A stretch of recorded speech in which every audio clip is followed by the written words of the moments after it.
So we're very lucky to have Bhavin and Raj, and I'll probably get them to introduce themselves as well.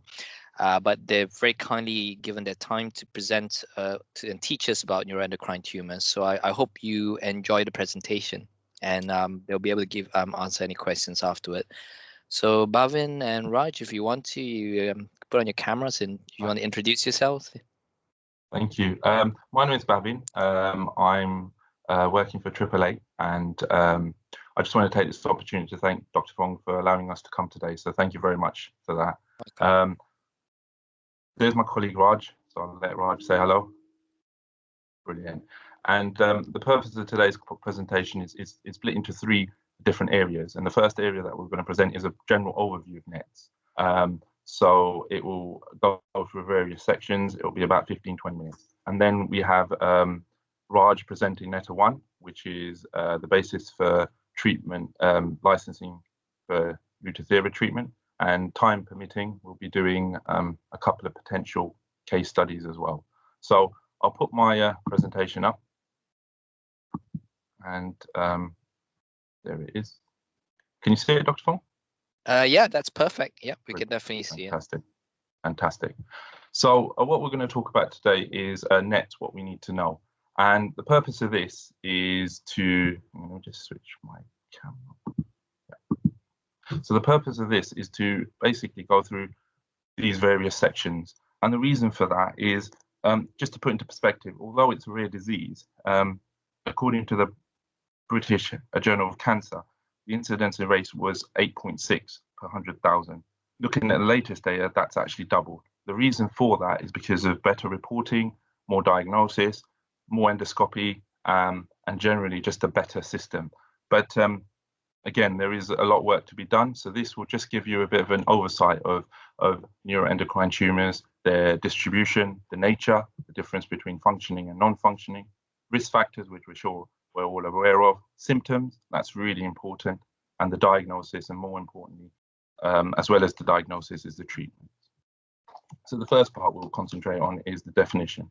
And neuroendocrine tumors are biologically and clinically heterogeneous, a group of neoplasms that originate in specialized security cells known as neuroendocrine cells. They're distributed throughout the body. Neuroendocrine cells are the most numerous hormone-producing cells in the body, and wide range of subtypes have been identified, each differing in its biological function. They are located in three broad areas. Isolated neuroendocrine cells are scattered throughout most tissues, including the GI tract, pancreas, lungs, prostate, ovaries, and skin.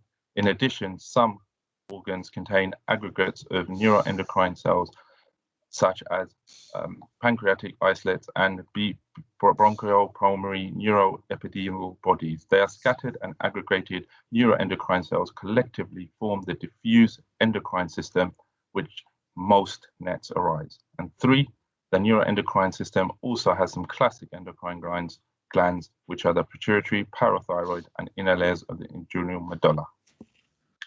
Now, originally they were named as carcinoid, cancer-like tumors at the time of their discovery due to their apparent benign nature, but we know that they have malignant potential. But the current NET was first put forward in 1995. Although the term carcinoid persists today in classification at some anatomical sites, it's criticized for inaccurately implying that NETs are always benign lesions. Different actual distribution of NETs can be the BP NETs and the JEP NETs. They're actually, the embryological origin of their sites is foregut, midgut, and hindgut. For the purpose of this presentation and where Lutathera got its license from, we're going to concentrate on JEP NETs, which is from the esophagus to the rectum.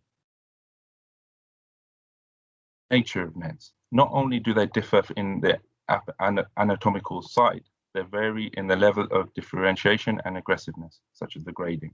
Differentiation refers to the extent to which tumor cells morphologically resemble healthy cells from the same tissue. By definition, NETs are well differentiated and should be distinguished from poorly differentiated cancers of neuroendocrine origin, which are classified as neuroendocrine carcinomas, or NECs. Well differentiated nets and poorly differentiating nets are the two families of tumors comprising the large category of neuroendocrine neuroplasms. Histologically, nets have a monomorphic appearance and organized in a well-differentiated pattern. Well-differentiated nets and poorly differentiated nets share common histological and immunophenotypical features but differ in the predisposing risk factors, genetics, aggressiveness, and response to therapy. Whereas nets are always considered malignant, nets show more diverse clinical behavior in the invasive and metastatic potential is dependent on the tumor site, type, and grade. When we talk about the grading, it looks at the different aggressiveness of the tumor. And histological grading refers to the inert biological aggressiveness of the tumor based on the proliferative rate and or extent of necrosis assessed in the pathological samples. The current ENET, WHO grading system for nets, uses two different proliferative indices: the mitotic count, i.e. the number of mitosis per high field power fields, and the Ki-67 index, the percentage of cells staining positive for the proliferation marker Ki-67. Low grade, small growing nets are grade 1, intermediate grade tumors are grade 2, and high grade fast growing are 3.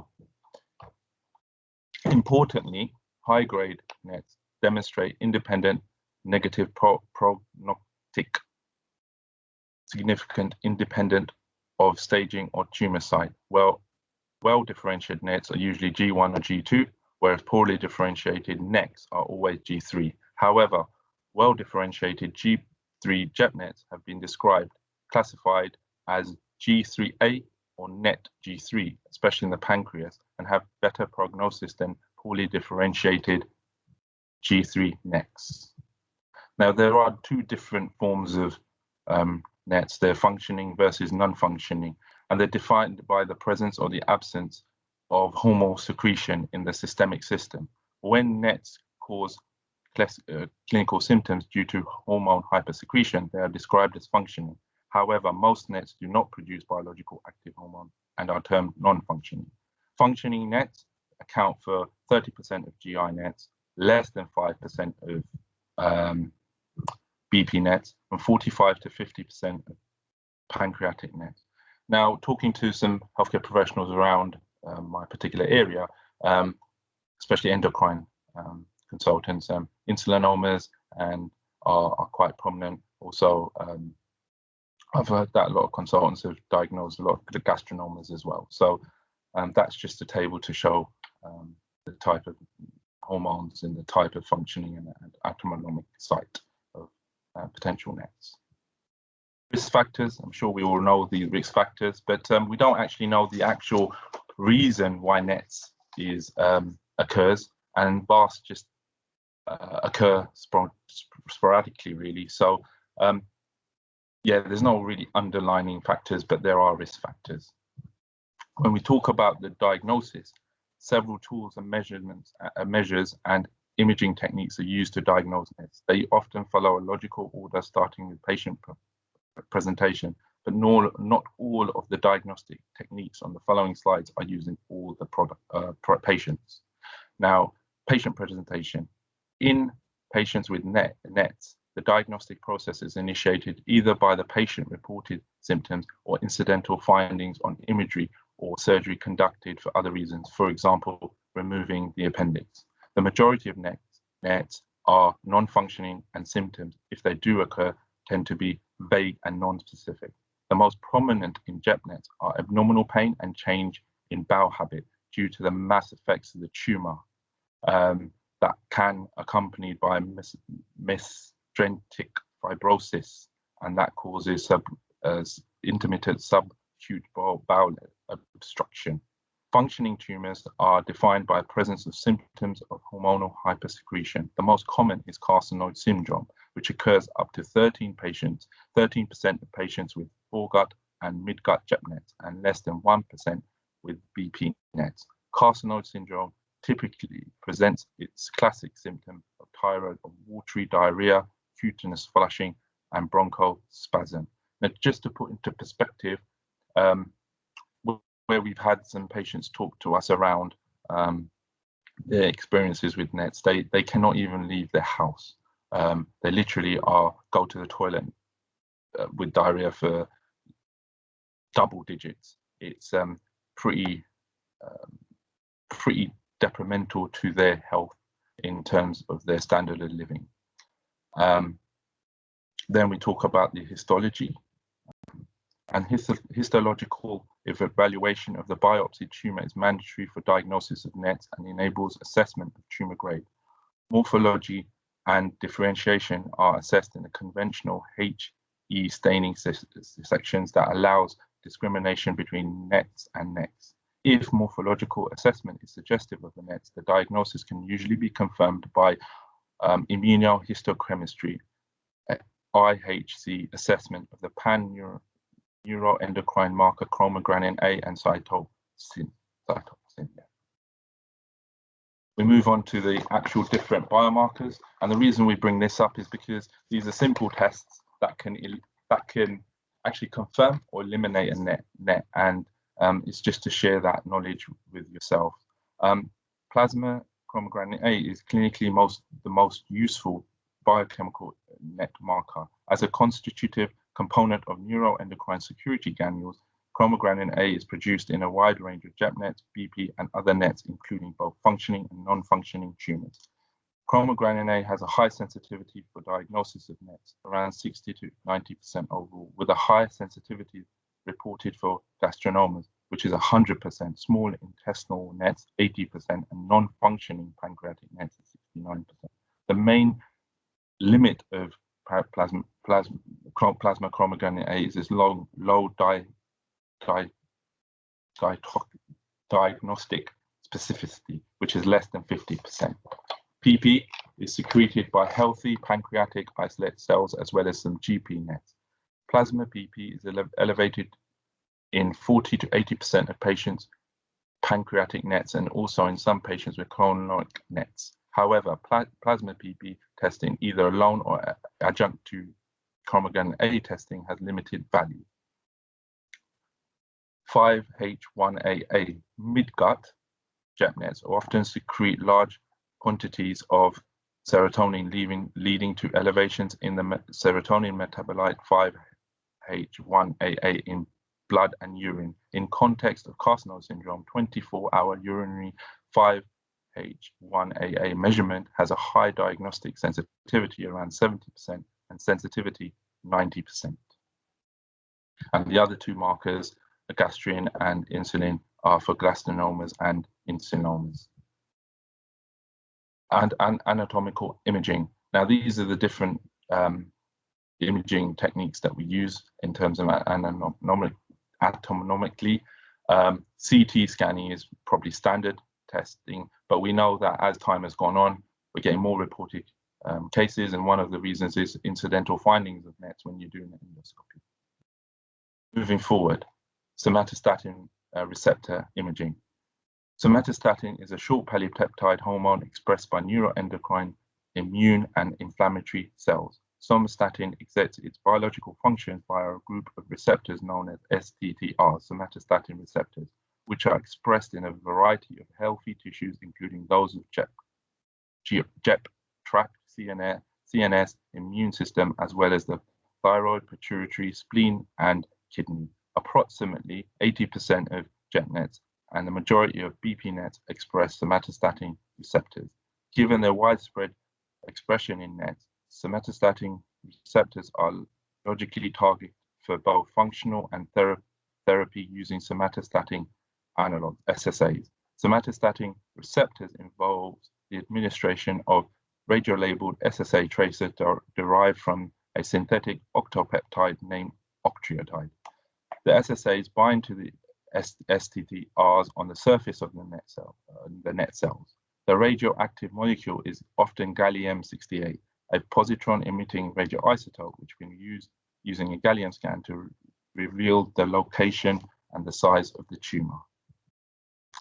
This is the main reason why I've actually presented this section, is because the delay between the actual symptoms, if that's present, and the correct diagnosis is 9.2 years. That's a huge amount of time. And by the time they're diagnosed, there's usually a met in other areas. And according to NETA1, majority were in the liver.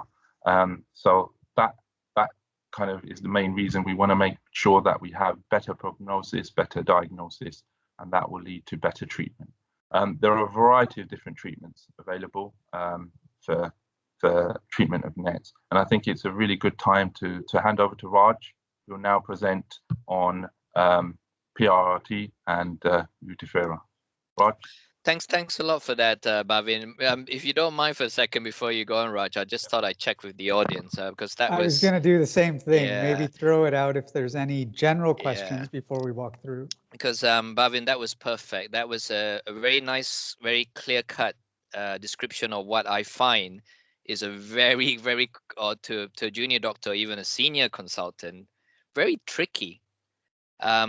So for the juniors in the audience and people who are not so familiar with METs, one thing I found that was difficult for me was understanding. You see, NETs can come from any spectrum of your body in a sense. You've probably seen from Bhavin's slides, they come from the hindgut, foregut, midgut. So you have to get that understanding that they aren't they're more anatomically diverse than your standard. This is a pancreatic cancer. That's easy, you know, or it's a lung cancer. They can be multiple system organs. The terminology in terms of histopathologic grading and everything is a bit different from your standard as well. So I think some take-home messages for the juniors is you do have to do quite a bit of education reading about NETs to understand them. They're different kettle of fish. The second thing is understanding, like just like Bhavin said, we don't recognize it because we don't look for it. That diagnosis of 9 years, I've seen patients who've lived, who've actually had their symptoms for far longer than that, 15 years. So this is a tremendous amount of burden for a patient to live in uncertainty of their symptoms, thinking they're making it up for that long. So you have to have a very good detective ability, looking for reasons to explain an unexplained diarrhea, that the rest of the tests are normal, and you pick up a small lesion in the pancreas or gut. Don't leave it alone, basically. You may have to get a gastroenterologist involved. You have to go through a radiology meeting, but don't leave those small clues, especially when you have someone who has a very non-specific symptom spectrum. Or at least that's my take-home messages from a gastroenterologist viewpoint. I don't know if Raj and Bhavin want to say anything about that. So maybe I'll make a quick comment on this, and so I've been in the role for about 3 years, and we've done a lot of work with patient groups as well. And one of the things that they often share with us is that 9.2 number is very common across these patients. And the big thing they always say is when they first present, and it's with their GP, not a gastroenterologist, not an endocrinologist, a lot of times they're told it's either in their head or it's IBS. And because of how these symptoms present, you can sit in that circle for a long time. And it's only if you're lucky enough that the GP or the next physician you see is just trying to turf the patient off, they might by accident get a scan, and then it picks up something on the scan, which then tends to trigger things. But the challenge, and I think Dr. Fong, you alluded to this, is that growths aren't, you can tell if you've got night sweats, but going to the toilet a lot is very hard to pinpoint down to a neuroendocrine tumor. That's the biggest challenge that this patient population faces. Thanks, Raj. That's a very good point. I think that's if I had to give a take-home message to my junior doctors or GPs, whoever, is pay attention to the symptoms. I mean, yes, NETs are technically less common, but if you have a good index of suspicion, then trust your judgment about it and investigate further. There's no harm in it, actually, isn't there? We've got tests that can detect it quite well. But I think that's enough spiel from me, Raj. Over to you. I'm sure you got a lot more to elaborate for us to enlighten some Yeah, of this. so I'll give a little context around the trial I'm going to present, and it's just to highlight kind of what this patient group had as a treatment option and how that compares to our offering, which is peptide radionuclide receptor therapy, PRRT, because I don't want to keep saying it. And the agent that we use is Lutathera. So I will share my screen. Tell me when it's, sorry, just.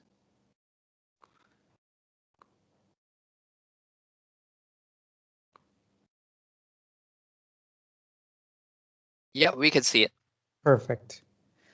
Okay, so this is the NETTER-1 trial, and it's clinical data for Lutathera. So what I'll first do is just share the indication for Lutathera is it's indicated for the treatment of unresectable or metastatic progressive, well-differentiated, and as Bhavin touched on, G1 and G2 somatostatin receptor positive gastroenteropancreatic neuroendocrine tumors, or GEP-NETs, in adults. We do have a copy of the SMPC for anyone who is interested on the specifics. So I will just talk about the two treatment arms and then what the patient inclusion criteria was. So it was 116 patients in the Lutathera group and 113 patients in the control group. And these were essentially adults with midgut nets that had metastasized or locally advanced and were deemed inoperable, which meant the surgeons had had their look and said, we can't operate at this stage. And it showed progression over a maximum of 3 years during treatment with long-term SSA. And then we can see kind of on the right-hand side what the markers looked like. I think the screen might, we're just on your first slide, Raj, so I don't know if, okay. yeah, maybe. Is it not? Sorry, I can all come Sometimes I think it's depends on which share screen option you, so I think if you share screen and click the one on the left, the desktop, yeah, perfect, I can see it now. Okay, great, sorry. And please let me know, because that's all I see and I don't see faces. So I'm assuming everyone thinks that what I'm saying makes sense. If you don't, please shout out to anyone. Questions during makes sense as well.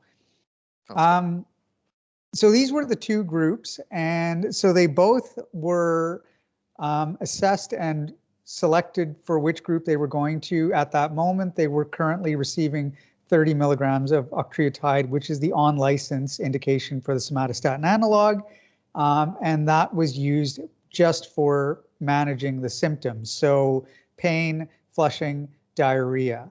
It wasn't used primarily to treat the actual cancer or the primary tumor. And the primary endpoint that was looked at in this trial was progression-free survival. The secondary endpoints that were looked at were objective response rates. So did the size of the tumor actually shrink, and the overall survival, and then of course safety and general side effect profile.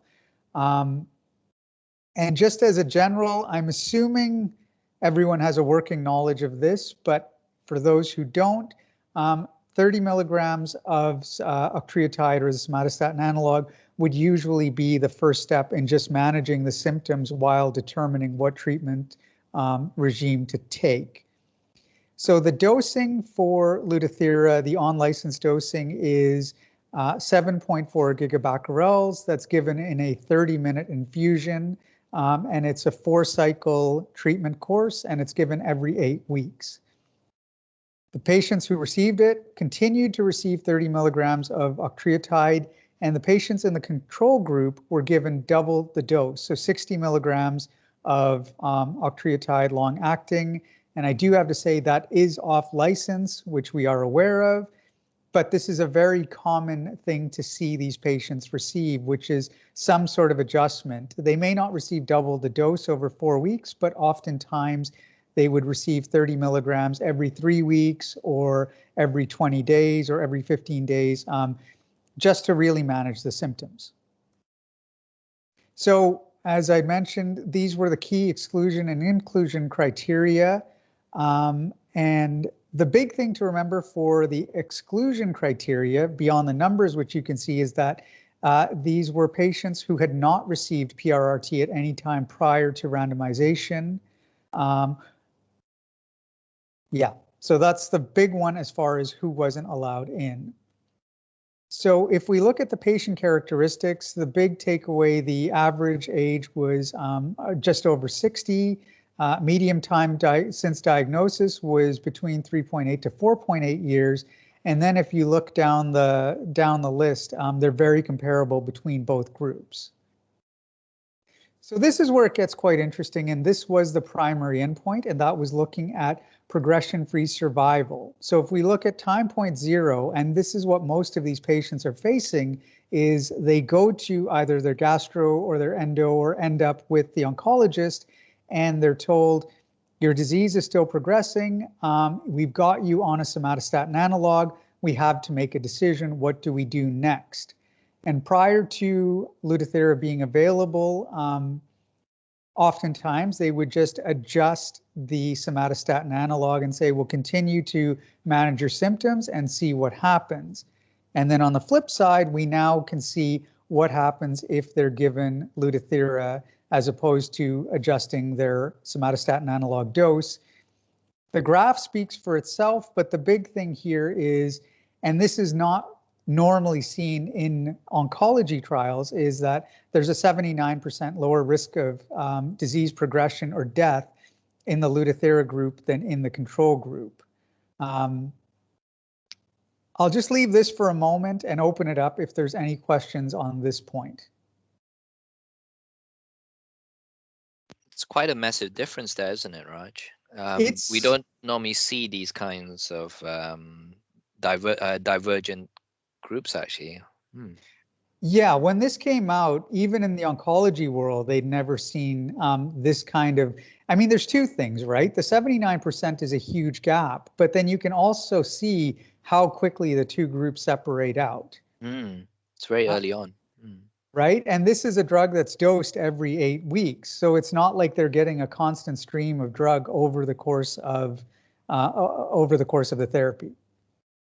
So there is a lot of data on this slide, and it is broken down a little bit. So I'll just walk through piece by piece on some of the secondary measurements. So if we look at the overall survival here, again, you can see a quick separation, but you also see a long duration of results. So there was a total of 14 deaths in the Lutetium group and then 26 deaths in the control group, which represents a 60% lower estimated risk of death in the Lutathera group than in the control group.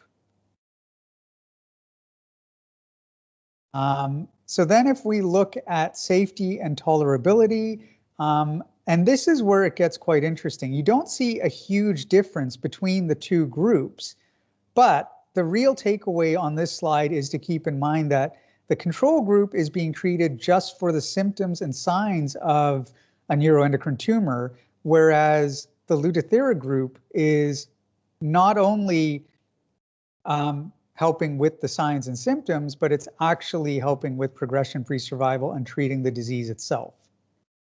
Then if we look at the adverse events between the two groups, you won't see any marked difference between the two of them.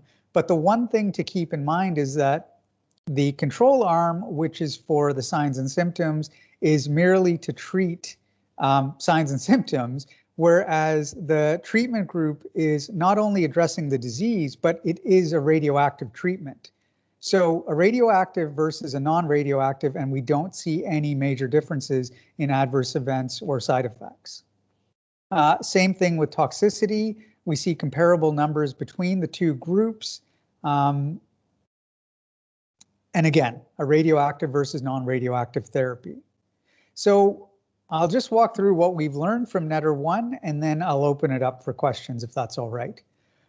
So Phase 3 NETTER-1 study evaluated the efficacy and safety compared with high-dose octreotide in patients with advanced somatostatin receptor-positive midgut NETs.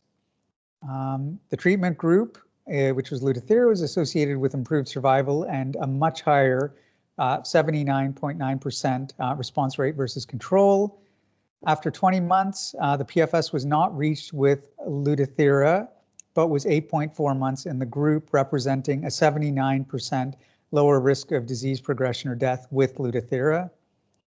Interim analysis of the OS indicates a 60% lower estimated risk of death with Lutathera versus control. We now have the final OS data, but it will be released in the next 2 months.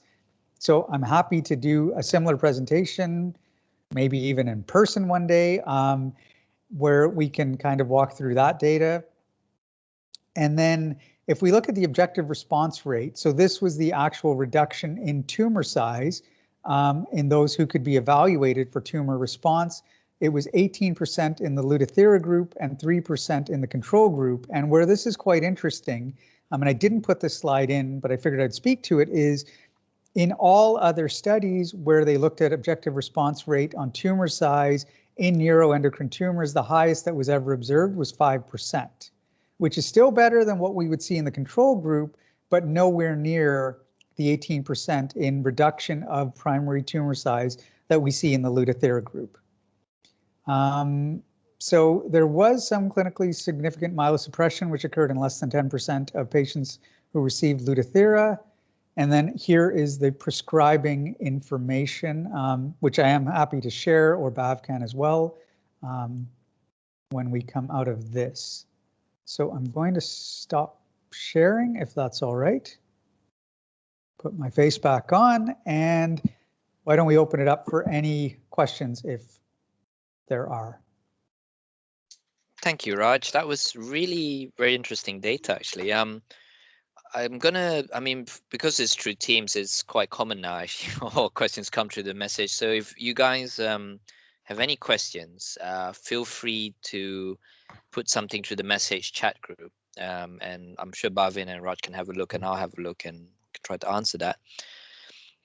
I mean, those, to me anyway, like I said earlier, Raj, that divergence in the graph was so pronounced. So you'd almost say, why are you not using that more mainstream in a big way? And I guess that's my question to you, because that New England Journal publication was 2017. That's 4 years ago. Where do you see the uptake with this? I mean, what's going on? It sounds like it's something we should be thinking on more and more. So I'll speak to this. So it's a very interesting question, and we get this anytime we go outside of treating. Well, we even get it in treating centers.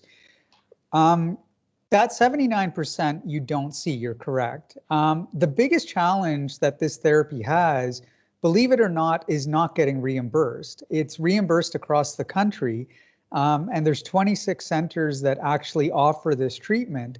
The biggest challenge is lack of awareness. People just don't know. And, you know, maybe by a show of hands prior to this session, how many people were kind of aware of the PRRT option? It's a good question, actually. Let's see if we can put it in a group. This the one benefit of Teams is sometimes you can. So hands up if you've never heard of, actually, no, let's do it the other way. It's probably easier. Hands up if you have heard of Lutathera.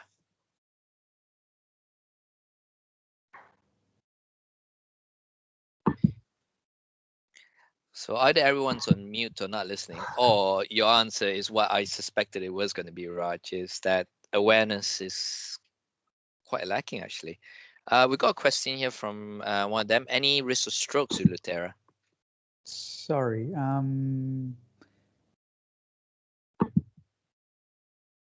So when they looked at the cardiovascular carcinomas and risk of stroke, it was at the same rate at what was observed in the somatostatin analog group. So if we keep in mind what the patient population is, they tend to be on concomitant medications for other comorbidities, but there was no safety signal observed that there was an increased risk of stroke in the Lutathera group than in the control group. Okay, thanks very much for that. Do you find Lutathera is really being prescribed once a patient's gone through the whole diagnostic pathway and it's been seen by I guess what we call a net unit, such as say Royal Free or King's. I suspect that's a big part of where they get treated. Yes. So I think for you guys, just so you're aware, your closest treating net unit would be at the Royal Surrey County Hospital. So I can share that information with you. I know Bhavin had mentioned you have some ties into the oncology group in Brighton. Is that correct, with Andy Webb? So he will take a look, but then he ends up sending them either to the Royal Free or to King's, which are, look, all the units are great. One of the things we're focusing on as a company is just trying to limit the amount patients have to travel in general, but especially in these times. So I think the closest for you would be the Royal Surrey, but you're right. They end up being seen. So I've sat in a few of these net MDT meetings. What ends up happening is the patient's information goes up on the board and there's a discussion around NET is progressing, what should we do? So in NETTER 1, they used tetrotide for the scan to take a look at the actual NET and the tumor size and then make the determination from then. So that's usually what ends up happening is they will try to get a tetrotide scan before they even have the discussion where the oncologist, the gastro, endo, nuclear medicine consultant, and pathologist tend to sit around and then have that discussion. But the key, you're right, is to have that scan prior to making that discussion and that decision. Thanks, Raj. Yeah, I think you're right. We do a lot of referrals through Andy Webb, and then they either go to Royal Free and King's. But even for us, I think we are beginning to understand the pathway a bit better. And even my experience at the start many years ago was a little bit more rudimentary about who you send to. But I think there is a room to improve that networking so that the district general hospitals can improve the speed of response and investigations so that these patients don't wait too long to get the treatment they need. No, I think you raise a good point. I think the more awareness at the district hospital level, because the truth is these patients start with you. They don't start out as oncology patients. So awareness is part of it. But then I think the more that's done prior to them being sent into an MDT, because what we do see is a lot of times, and to your point, the referral process is hit or miss depending on what part of the country you're in. A lot of times these patients end up getting sent to an MDT, but the data that they go with isn't nearly enough to even start the process of considering them. So what often happens is they come in, they say, you know what, this might be a good candidate for PRRT, but they don't meet any of the criteria. So we'll send them back, start them on an SSA, and then maybe we can see them again in 3 months. And sometimes that might be too late. Whereas had they come in with, you know, the tetrotide scan done, and most EGHs have that option to do a tetrotide scan locally or not too far. You don't have to go into one of the 26 treating centers to get that tetrotide scan. We send a lot of hours for the PET dotatate up at Guy's actually. So that's the only thing I would say is I wasn't familiar we had one a bit more local to the area. Yeah, well, gallium is the shiny new toy that everybody wants to use.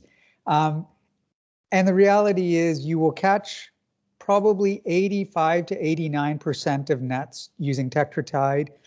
Gallium gives you a shot at that remaining 11%.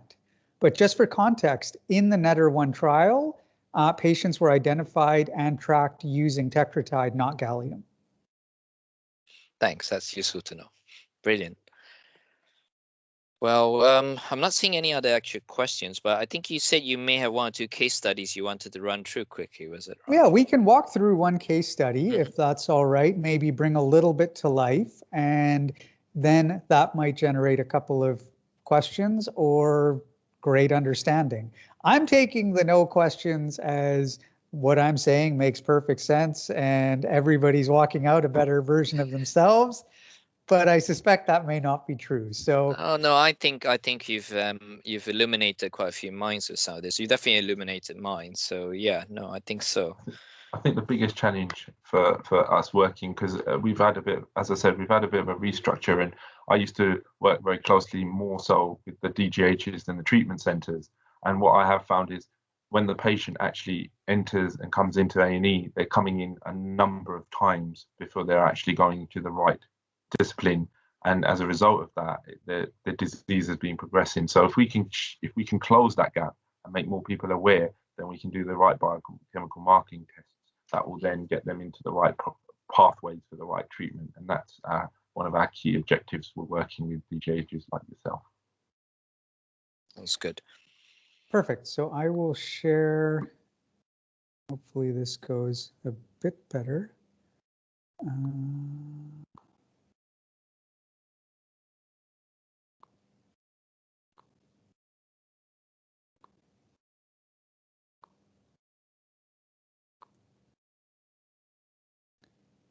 Okay. Yep, we can see that. Perfect. So I will just start walking through and give a little bit of background on the patient. So these were real patient cases that came from treating centers that were obviously anonymized, but just to give a full background. So the first is a male patient, 55 years old, functioning midgut G1 tumor with increasing liver burden, persistent carcinoid syndrome. So a little bit more on the patient, working full-time as a driver, history of arthritis, multiple arthroscopies, decompression of right shoulder, left hip replacement, currently awaiting knee replacement and on opioids. Had an appendectomy 22 years ago and an angiogram. And just a quick point on the real world aspect of this disease. A driver who's working full time cannot afford to have to stop constantly to go to the toilet. And that is the #1 symptom of a neuroendocrine tumor, is the constant visits to the toilet. So February 2016, first symptoms, patient experiences tiredness and facial flushing. Symptoms are exacerbated when eating and are accompanied by wet flushes. So July to August 2016, GP visit and referral to the NET team. So patient was quite lucky to get pushed to the NET team quite early. Patient visits GP with lumps in neck, referred to ENT team. Initial diagnosis after histology of needle aspirate was neck node. From neck node, ENT consult refers the patient to the NET team, and then the NET team refers patient for a CT scan. And it's this one line and this one moment that can end up being a game changer for the patient.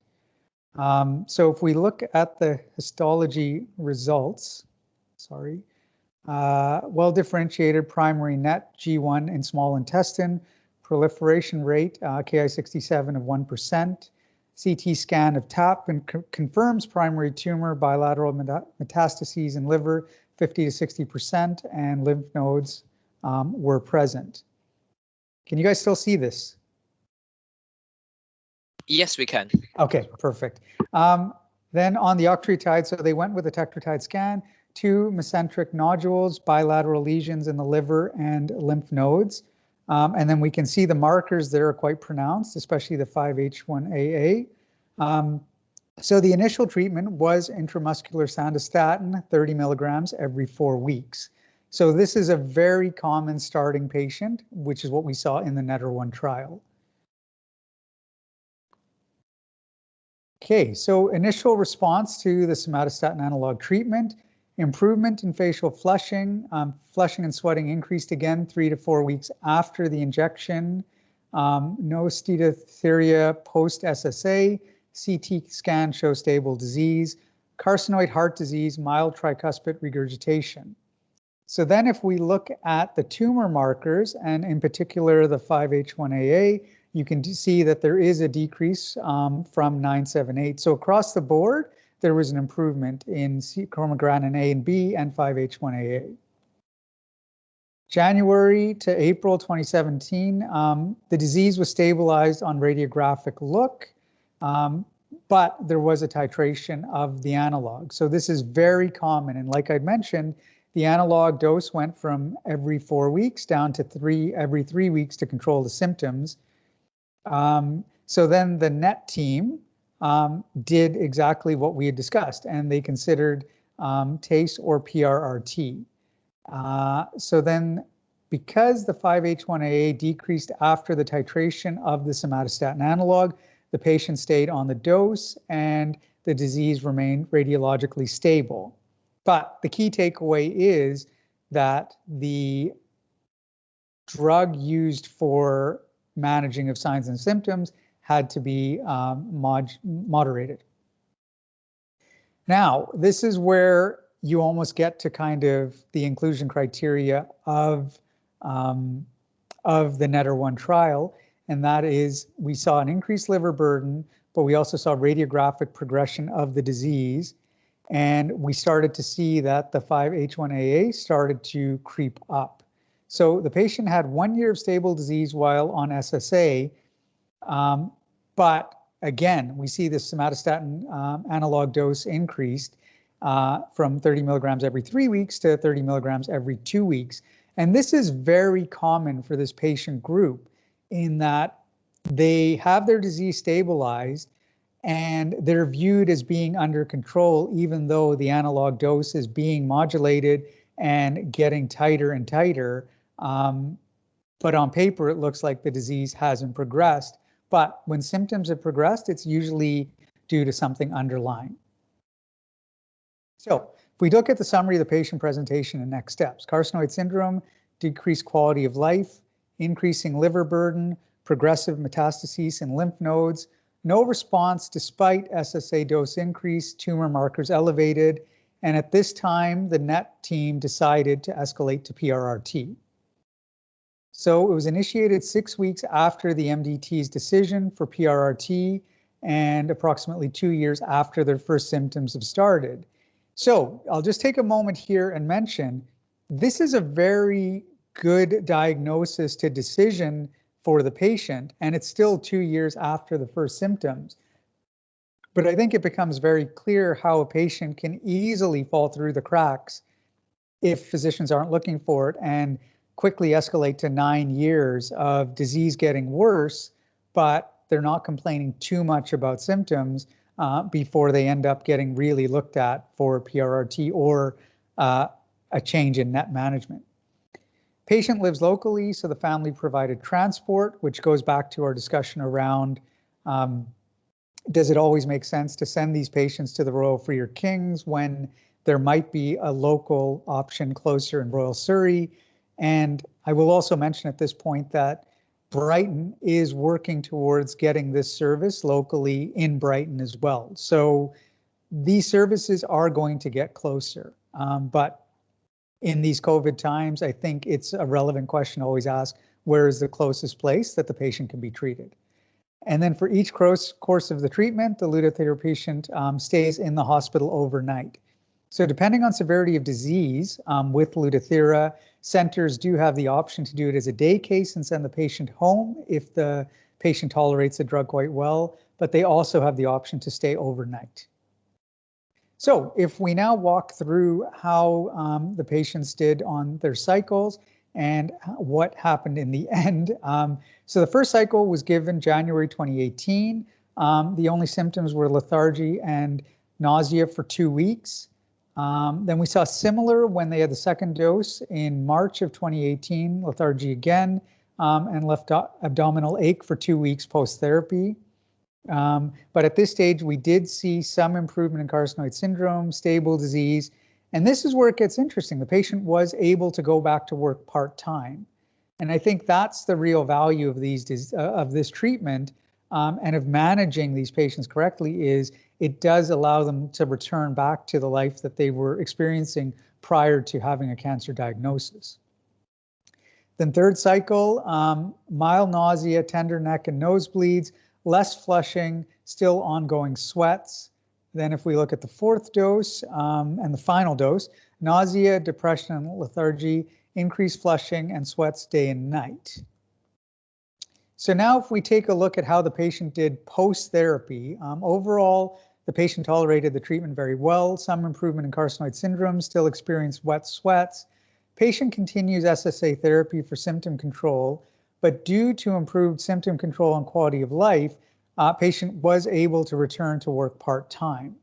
So then treatment post-therapy resumed intramuscular sandostatin, 30 milligrams every 4 weeks. So let's just remember, prior to therapy, they were getting the intramuscular injection all the way down to every 2 weeks. And if we look at the markers after 4 cycles of PRRT or Lutathera, the 5-HT1AA was at 571, chromogranin A was at 731, and the FBCs and LFTs were stable. So disease was stabilized. Yes. And then if we look at, there was some increase in flushing afterwards, and some increase in SSA dose improved the flushing. So this is just an overall look at the timeline. So it was quite well controlled while on therapy. And then if we look at June 2019, which was the last time marker, there was some worsening of the carcinoid syndrome symptoms, but that was managed with the increased dose of SSA. I will jump out of this and go from there. But that's kind of what it looks like in the real world, is that oftentimes they do have the disease symptom tool kind of tightened, and then it begs the question, what do we do next? Thanks, Raj. It's really helpful actually getting that practical perspective, how it actually ties into an actual patient journey actually. I've not much to say apart from that. It really looks good when it does work properly, and it's about, I think, us as clinicians knowing what's out there, and also being aware of the symptomatology for these patients, and having that early suspicions so that we know that we can get them tested early and get diagnosed earlier than they usually are. So thank you. I'm going to open it up to the floor. So if anyone else has any more questions in the last few minutes, please text them. I suspect you may have questions later, but I'm more than happy, I guess, to liaise with Bhavin and Raj in the future if you've got any burning questions. But this has been fantastic, guys. I'm very grateful. I think it really highlights the complexity of NET and the fact that we have decent treatments, but we got to know about them. I think it's a massive thank you to you as well, Dr. Fong, because ultimately, when I approached you, you allowed us to present. So a massive thank you to you and your team for allowing us. More than welcome. We're very grateful. I think the learning is the key here, and it's very, very precious, very, very valuable to us. I don't see any more comments on the chat group, so I would probably say thank you very much for your time here. But I'm very grateful, and hopefully we can do more educational sessions in the future for people. And with that, I'll probably draw this session to a close. So thank you very much, everyone, for attending Grand Round. Thank you. Thank you very having much. us. Thank you.